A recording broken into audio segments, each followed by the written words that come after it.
I'm Hemant Mehta. And I'm Jessica Bluemke. And you're listening to the podcast for FriendlyAtheist.com. You can now listen to all of our episodes and see show notes at FriendlyAtheistPodcast.com. Dianna E. Anderson grew up in South Dakota, and after stints as an English teacher in Japan and a radio producer in Chicago, she's turned her focus to writing. Her first book, out now, is called Damaged Goods: New Perspectives on Christian Purity, and it's all about the intersection of the church and sexuality. Dianna, thank you so much for joining us tonight. Thanks for having me. So just to be clear, you are still an evangelical Christian, right, who's talking about the problem with purity culture? I don't consider myself evangelical anymore, but I definitely am still a Christian. Okay. I think that's interesting. At what point did you kind of shift away, change what you called yourself or identified as? Probably during grad school. I went to graduate school at Baylor University, which is an evangelical Christian university down in Texas. It's one of the largest in the United States. And it was actually during that time, it was 2008 to 2010. So Obama got elected and things were shifting in the U.S. And I just sort of went, I don't think I really identify with the sort of Republican, conservative, evangelical Christian mindset anymore. Interesting. And so so you wrote this book because, I'm so glad you did, because I think this sort of weird Christian obsession with virginity is at best creepy. At worst, really damaging. So what started your process to writing this book? It was part of my own personal journey, in that I realized by the time that I was about 25 and I was single and never had been kissed, that there was something wrong with the message that the purity culture had sent to me, which was that, if you keep yourself pure, God will provide somebody for you. And I was just like, okay, that hasn't happened. So I started exploring other things and started reading more about critiques of this purity culture, and realized that a lot of how I thought about myself and how I thought about other women in particular was based out of this metric of shame and these ideas that, we had to be good enough for something or pure enough. So you would think before all this that if you knew a woman who had slept around and wasn't married, what was your reaction beforehand? I would think that they were going to hell, that they were bad sinners, that they couldn't possibly be Christian, and that any woman who did have sex and before marriage and still called themselves a Christian was lying to themselves. So let me go down the list then. What if she just fooled around, but it wasn't sex? Was that also bad? It was bad, and they probably needed to get things right again, but not. Yeah, it was. At what point do you go from this is good, this is what I'm supposed to be doing, I'm pure? At what point does that cross over to, oh, she's in trouble? That was part of the thing that made me start questioning purity culture, because there really isn't a line. Whenever we would ask about that in youth group, because that's a popular question among teenagers, is where is the line? What line can't we cross? The response was always, well, it's up to the couple and stuff, and it's up to you guys to decide. And it was kind of like, wait, you're the one telling me this. Yeah, and it was like, well, wait. So if it's up to the couple, then we can decide to have sex, or is there just... Right. Yeah. It's like that Garfunkel and Oates song, or God. Garfunkel and Oates, where they're singing about the loophole. Oh, yeah. Yes. If you do it in the butt, it's all right, but as long as you don't have sex, the other way. Yeah. Well, what I think is interesting, obviously I think the purity culture and calling a woman who has sex before marriage is, really messed up. But what I think is really interesting is that people expect that when they get married and on their wedding night, sex is going to be awesome. And, they're going to have really healthy, happy sex lives, even though they've spent their entire life being ashamed of it. And, and they don't know what they're doing. Yeah. Which, happy wedding day. Yeah. So do you think that that's a huge issue that, it's affecting people's marriages in the long term? They're getting married younger, too, right? Because of that, in part. Oh, yeah. Hello, Duggars. I knew, yes. I knew several couples in college. By the time I graduated, I knew 11 couples who had gotten married. And by the time I was 25, 3 years later, 6 of those couples had gotten divorced. Wow. So it's a major part of that culture that's not really addressed or not really talked about. And the official word is that if you're getting married just to have sex, you're doing it for the wrong reasons. Yeah. But Tell that's that the to a only 24-year-old reason that, virgin. yeah, What's the alternative then, yeah. you know? exactly. And that's like the one of the major contradictions is that all these people are getting married so that they can have sex in a holy way, and it's actually turning out to be disappointing and more complicated, and they don't know how to handle lack of sexual compatibility and all these different things. And on top of everything, most of the time these people are very young and financially unstable, so it leads to actually much more divorce. I heard a story a while back, has nothing to do with evangelical culture or anything, but the story was with all these politicians talking about the importance of abstinence-only sex education, when Senator Al Franken, way before he was a senator, he was writing a book where he wrote a letter pretending to be like the head of some organization that supported abstinence, and he wanted to hear all of these politicians' abstinence stories. Like, tell us how you were abstinent. Knowing full well none of them were abstinent themselves, and they're all hypocrites. And I wonder, so the question I want to ask is, you know, these young Christians, like yourself at a point, were being taught that, you know, if you do anything, if you fool around, that's bad. How many of the people teaching this to them followed that same line, do you think? I know there's probably not a number for this or a percentage, but like how many of these youth pastors or the pastors or parents, like most of them probably broke the rules to begin with. But do they not talk about the hypocrisy here? Or like, no, you and, you know, mom and dad, they seem just fine, even though they might have fooled around beforehand. The interesting thing about that is that's where a lot of shame comes in. I remember, and I tell this story in the book, I remember sitting at Bible camp in high school, and there's always like that one night where we sit down and have the abstinence talk and the true love waits talk, and this youth pastor who was like 40 at the time, Unmarried, right? no, married, Okay. talked about how he and his wife, the only woman he'd ever slept with, had about 3 months before their wedding, so they're already engaged, they decided to go ahead and have sex. And like, it was a good 20 years later, and he's sitting up there crying about this. And I remember thinking, but wait, why are you crying? This is the only woman you've ever slept with. It just happened to not be before the wedding, not be after the wedding. It's still the person you love. You are still with her. Wait, he was crying because he regretted it, not because like, oh, it was such a beautiful moment. It was like a cry of regret. Yeah. Oh, gross. He was crying because he felt still guilty about it 20 years later. And that was one of the things that just, like, it did. I remember in the moment, I was like 17 at the time, thinking, that's kind of weird, but I couldn't put my finger on it. I'm sure other students there like you felt the same way, right? Or were they all like, yep, that was pretty bad of him? Well, see, we're taught to respond to agree that, you know, well, that was bad, that was a bad decision, and this is sort of your testimony of how it ruined your life or something, but it didn't, and it was just all this shame and guilt that he felt from this pressure to be pure that was causing him angst. And I think for a lot of the people who want to teach abstinence now, a lot of their teachings are coming out of that sort of regret and that shame that they feel and stuff. And so they end up creating this sort of cycle of shame where they're telling their kids and their students that, you know, you'll ruin things if you mess up or something, because I felt bad about it. So now I'm going to make you feel bad about it. And the stereotype, I've never been, so correct me if I'm wrong, but the stereotype I've always heard about, you know, these youth camps or the Bible camps is that everyone's getting it on anyway. So was that talk before or after?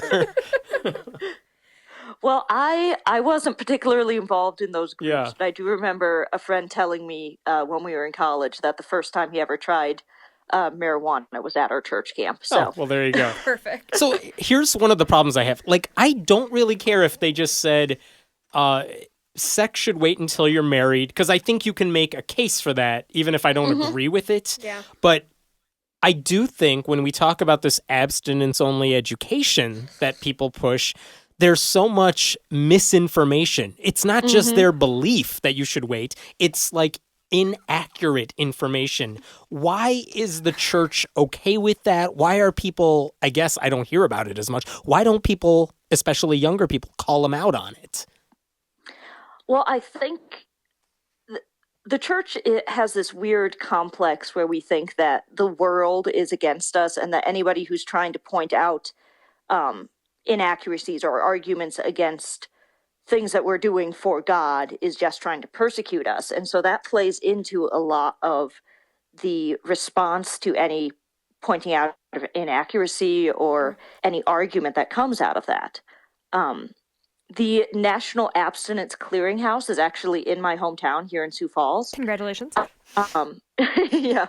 And they put out this book called Abstinence 101. That It's is the only thing they put out.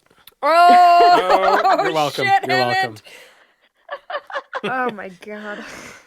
Oh boy. Sorry, finish I'll your thought. shut up now. Don't let Hammond's stupid jokes interrupt your line of thinking. That was so good. But they put out this book for parents and for teachers that's basically a template for arguing for abstinence-only education in your school district and in your state and stuff. And it has a lot of very slippery argumentation. I remember going through it and writing, well, that's technically wrong, but, they'll do things like conflate abstinence effectiveness. Like, nobody argues that abstinence is the best way not to get pregnant. Right. Like if you're not having sex, you're not going to get pregnant or an STD. Like, that's just purely true. But they conflate that success rate with the success rates of abstinence-only education. But they do it in such a way that it's like it's in the same paragraph, but it's subtly changed subjects. So if you're not paying attention, that's how it comes across. And so I think they make an effort to source well, but they do it in such a tricky way that they know the effect that it's having. Yeah. And they all consider it, in my impression, it's a sort of ends justifies the means. Sure. So this is going to come across snarky, and I really don't mean it this way. What is abstinence-only education? Like, isn't it like, don't have sex, and end of class? Because, like, I had sex education. They taught us things, like, about STDs and, like, birth control and stuff like that. By the way, didn't get pregnant, so... Congratulations. Nailed it. But seriously, like, what do they teach in these classes? Like, It's almost like teaching creationism. You're done in a sentence. Yeah, Move like, on. God, period. God did it. You're done. And abstinence only is like, all right, God didn't do it, I guess. Yeah. I'm on a roll. You're so proud of yourself. I know. Yeah, like what are they teaching in these classes if it's just abstinence only? I went through, my sex education was a mishmash of like abstinence only and abstinence plus education, which is where they teach you some stuff about birth control, but they tell you that it's, not effective, or that all these bad things will happen if you do choose to have sex. And so it really depends on the school district and the organization that they hire. And this is one of the major problems with abstinence-only education and the federal funding for it, is that a lot of the organizations that get hired to come in and teach sex ed in these schools are Christian organizations, and they are taking federal funds for it, but they are just, doing the message without the Jesus part, so it's okay. And I have heard stories about some of this where they're doing things like passing around a cup in a classroom, like everyone's spitting it. And then the last person in line, hey, do you want a sip of that drink? And the person will be like, ew, no. Ew. Well, that's what it's like if you have sex with someone who's had sex before. Wait, they don't really do that, though, do they? They have. Oh, They do. That's so gross. Yeah. My youth group did gluing pieces of paper together and then trying to pull them apart. What's that Wait, what supposed does to that mean? represent? What does that mean? The bonding mechanism of sex. Like, once you're bound to somebody through sex, then you, Oh, like, they're when you doing it pull it wrong, then. apart, you leave little bits of yourself with that person. Oh. Okay, yeah, that person needs to use a condom then. I'll give them credit. That's kind of clever, but it's That's wrong. not That's clever, kind of that's like, stupid. I see what you did there with the paper. I hate that. So why, I feel like this purity obsession, it's not aimed at little boys, it's not aimed at male adolescents, it's aimed at girls and women, and they have the creepy purity balls where they like pledge their virginity to their dad. Why? Why is it the obsession with women and girls? A lot of it's just plain out patriarchal. Yeah. There's abstinence movements are very closely tied into complementarianism, which is the belief that men are the head of the households and wives are to be submissive. And one of the things that wives do in their complementary gender role is to make sure that they are a pure bride for their husband. But not the other way around, necessarily. Well, or at least it's not emphasized. Men are told to be pure, but it's a different way. Nobody cares. It's you're not supposed to have sex because you will be ruining somebody else's wife, not ruining yourself. I hate that so much. How awful! And everybody's cool with this. Everyone's like, "Yep, wife is So younger Christians, at least in my experience, and I'm not in that world, they seem to have gotten more liberal on certain issues. Things like gay marriage, they are a lot less anti-gay than their parents are. Are they moving anywhere on this issue? Are they way more in your camp on this? Or are younger Christians still kind of on that, purity, abstinence, that all makes sense?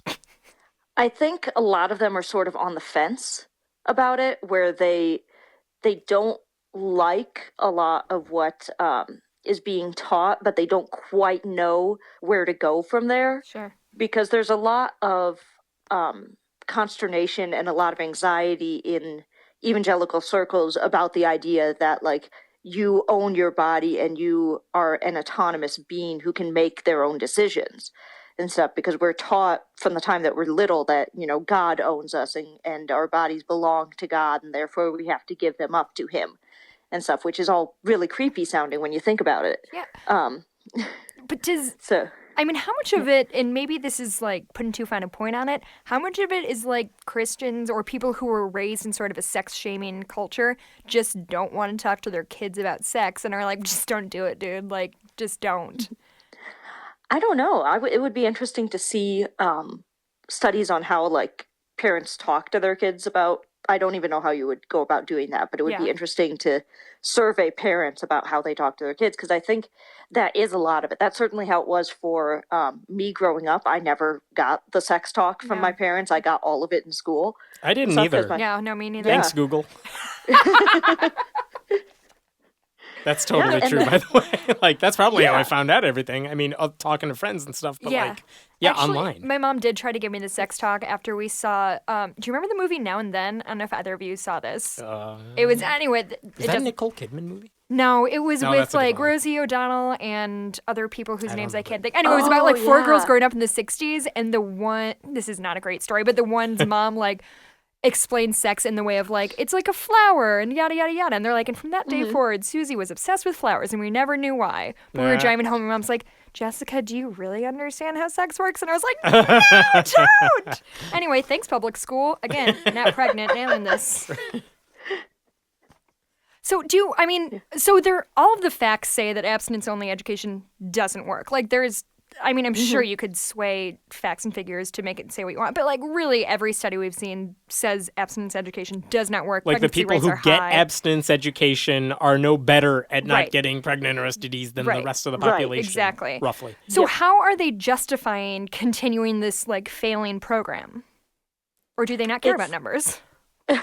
They really don't care about numbers. It's all ideological, and a lot of it is very, very political in terms of a lot of state representatives want to be able to say that, and school boards want to be able to be reelected in conservative areas by saying, I supported this abstinence-only education project. And they'll often, when comprehensive sex ed comes up, there's often a lot of really inflammatory language that gets bandied about. And stuff. Like, I have a Google alert for sex ed, and every day when I open it up, there are arguments in school districts across the country about, this new sex ed curriculum is going to teach your kindergartner how to give oral sex, or something like that. And it's a good political move for abstinence only people. Here's a question that you might know the answer to because you're in Christian circles. When I'm online and I'm reading people writing about sex, the conversations I tend to read about lately are about things like consent and what is consent, what isn't. It's about double standards and how we view women who have had sex versus men who have had sex. That sounds very different from the types of conversations I suspect people are having in church about sex. What are Christians talking about when it comes to sex within Christian circles, within the church? And is it the same conversation the rest of us are having outside that bubble, maybe? It's not. Sex talk is for married people. And frequently, like, married people and your pastor will talk about it, but you don't talk about it openly. You don't talk about sexual problems. You don't talk about compatibility, and you don't talk about consent. And those topics just don't come up in the culture so much. Nope. I was never taught about consent growing up. In fact, sorry to cut you off, that almost sounds like consent implies that sex is kind of already a given, I guess, and then consent is an issue to go on top of that. Yeah. And if you're not even supposed to be having sex to begin with, why would consent even come up, I suppose? Why don't you talk about it?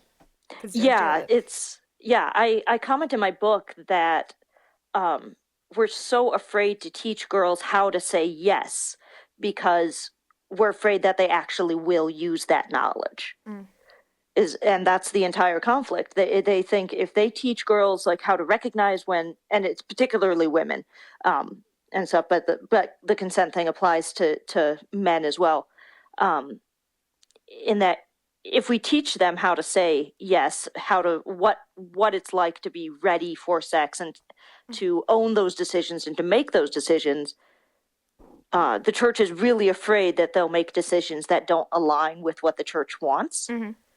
And so they just don't bother teaching it at all. I feel like I've heard kind of two lines of thought regarding sex after marriage, like within, in a church sanctioned manner. I've heard that it's like, oh, once you get married, sex is amazing and it's like a wonderful thing you get to enjoy, but you have to be married first. I've also heard sex should not be enjoyable. It is only for procreation. You should only have sex like if you're actively trying to have a kid. Are those are those interchangeable? And Christianity is one more like a Catholic kind of view? It really depends on what denomination you're in and what sort of theological strain you're in. I grew up in sex will be amazing after you're married and you'll want to experience it all the time and stuff, and it'll be great because you found the one person God meant for you. But I've also heard from others who grew up in Catholic traditions or other more conservative branches of Christianity than I did that sex is a duty to be performed only when you are ready for children and stuff. And that tends to tie in more with the anti-birth control sort of attitude. What's going on with some of these Christian pastors who will have sermon series where they're talking about sex? And I mean, there's some stories about, the pastor in Texas who was on a bed on the roof of his church with his wife for like a week. It's kind of a publicity stunt for the church, but they're saying, look at how great sex is. Is that pushing this? Yeah, seriously, that happened. Wait, he was having sex on the roof? No. Oh. He was with his wife on the bed. Not having sex, but saying, look, like, we're on a bed together. Like, let's talk about sex in the church because we're hip like that. But I mean, you have these pastors who are saying we're going to talk about sex in the church. What are they talking about? Is it that same like just after you're married, it's going to be great? It depends. It really depends on the pastor, but sermons about sex are a good way to get people in the door. Sure. And stuff. And so a lot of pastors like to do that and stuff, and they'll talk about specifically how sex is meant to be between a cisgender man and a cisgender woman in a heterosexual marriage and stuff, and talk about how God created sex and sex is a great bonding thing and that sort of thing. And in my experience, it'll be about like what the Bible has to say about how sex isn't a duty. You're supposed to enjoy sex and and you need to relax and let yourself go, and because that's one of the products of, I think it's an unconscious response to one of the products of purity culture, in that there are these people who grew up being told sex is dirty, sex is dirty, sex is dirty, and when they're married, oh, sex is great now, and stuff. And you can't flip that switch. Like, it's really, really hard. So we've got this older generation now that's getting married, that's having sex and having children and stuff, and realizing that they're still thinking sex is dirty and sex is a duty and sex is bad in the back of their minds. So this trend of pastors talking about sex, I think, is responding maybe unconsciously, maybe consciously to that trend. I want to go back. You just said, like, when they're talking about these, when pastors are talking about sex, it's a cisgender husband-wife, heterosexual couple. Where do conversations about things like homosexuality, polyamory, any of those other things, do they ever come up? How? I mean, I think I know how they talk about homosexuality, but Yeah. I mean, does the word polyamory or any of those alternative, I guess, for lack of better words, do those words ever come up? Are those things talked about? Polyamory might be coming up more recently, but in my time, it really wasn't. And stuff, and things like couples who have like open marriages, or homosexual couples, or any sort of thing like that was presented as like, well, this is against God's plan. This is, and there's that like ew yuck reaction that we're supposed to have to it, and stuff, and that's very much encouraged. And so that's like the only time that LGBT issues ever get talked about. And stuff, and Only in a gender negative stuff, light, you mean? Sure. yes, only in a negative light, and only when they need like an example to contrast against the good, holy, pure couple. Yeah. So did you research purity balls and things like that in your book? Can you talk a little bit about sort of the rise and popularity of those? purity balls started in the early 90s in Oh, it's that Colorado. recent. I didn't know that. Yeah, yep. The purity movement as a whole, as a political force, is only dates back to like 1975. It's not really as old as they proclaim it is. But yeah, the purity ball started in the early 90s with a dad who wanted to show his daughters how much he cared about the fact that they were going to remain virgins. And that's really how it started. It's as creepy as it sounds. Yep, pretty much. And there are balls for young boys and their mothers, but those are called integrity balls. Because again, boys don't have to necessarily remain pure per se. Yes. I don't know why integrity balls sounds almost worse. It really does. Do you think the church is capable of becoming sex positive? I think it is, but we have to work really, really hard at it and stuff. We have to be very intentional about being open and inclusive. And I don't know if I see the current American church getting there. Who's we? You said we have to work. Who's we? Do you mean Christians, younger Christians, or? Yeah, I would say like my generation, millennials and younger, who are growing up to be the pastors of tomorrow and having kids and leading kids. Are you optimistic? Yeah, about my generation, I think so. Yeah, and so there are still like times when I read like Matt Walsh, who I think is actually younger than me. That's the right reaction to Matt Walsh. Yes. So there are nemesis. those voices that are, who are not basically good. rooting for the same abstinence culture, the that Yes. sort of thing, right? Yeah. But I think they are slowly being drowned out. But I mean, Yeah. they are doing their best to like put a cool guy image on Christianity, but I'm still, a bad boy Christian. Yeah, I but by the got way, you should all tattoos. remain abstinent and pure. Yeah, like they're still towing the same line, but they're like, I've got a soul patch. Like I play Yeah, guitar. and that's been around since forever. Yeah. I know there are a lot more women Christians who are kind of rocking the boat on these issues, yourself included. I can't imagine what the blowback is like for you. I'm sure you get a lot of nasty shit from people online. I wonder, one, I mean, is that the case? And two, what are some of the good reactions you've gotten from people as this book has come out and people have looked at it? The bad reactions, like I have a tendency to react to negative things by laughing at them. Like it's the right reaction. mockery. Yeah, mockery is sort of how I go about it. So I've been the most prominent bad reaction I think I've had was a review in Christianity Today, where a lady basically said that I'm a danger to the youth.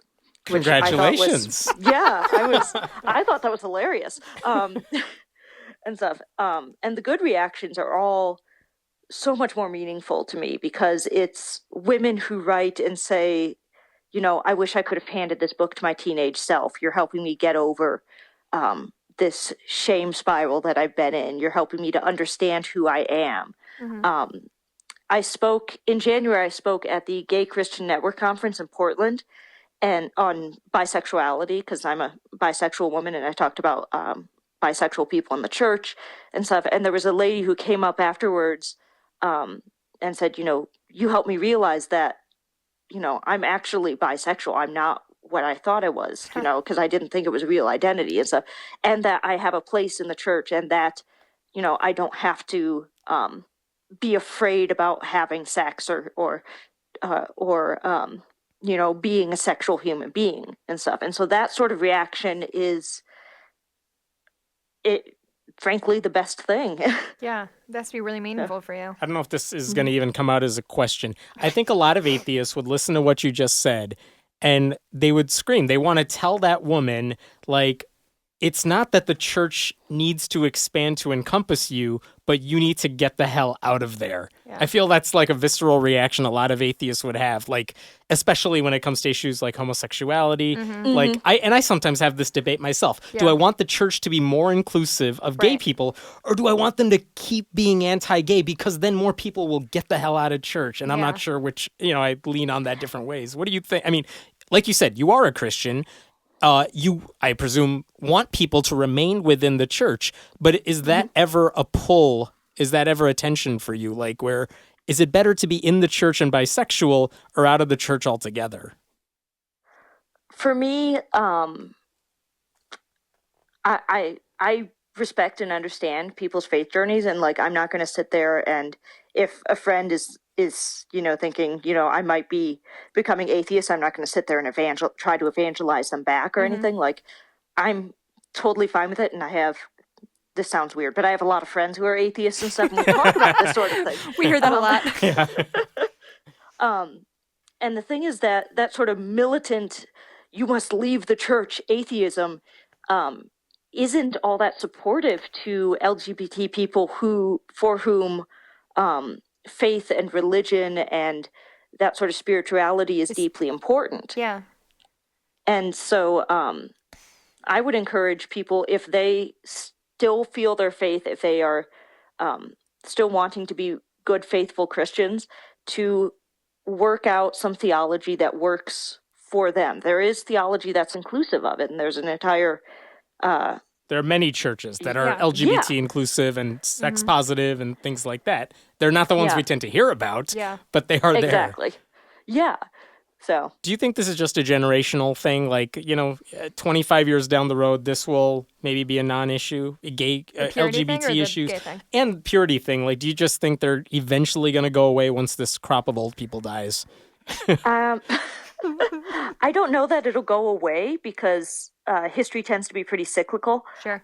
And I point out in my book that we're actually repeating some of the same debates that they were having in the 1920s, when the marriage age was increasing and people were becoming, sexually active before marriage and all that sort of stuff. And that's actually how sex ed became a thing, because it became a public health issue and stuff.